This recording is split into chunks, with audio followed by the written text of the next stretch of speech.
Wala makalikay ang lalawigan sa Siquijor sa kusog nga ulan dala sa bagyong Wilma ni atong miaging simana. Base sa talaan sa Siquijor Provincial Disaster Risk Reduction and Management Office, daghan ang apektado sa mga lungsod sa Larena ug Enrique Villanueva. Dali dayong gipahigayon ang preemptive evacuation.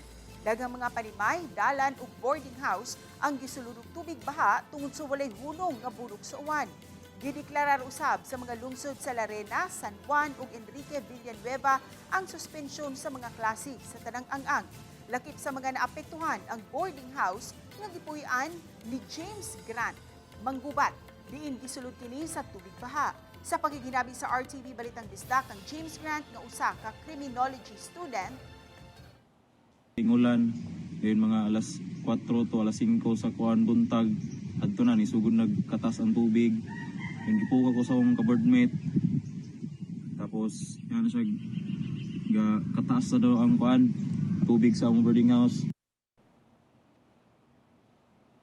subay ni ini kasamtangang gihiklik sa Siquijor State College ang mga apektadong residente.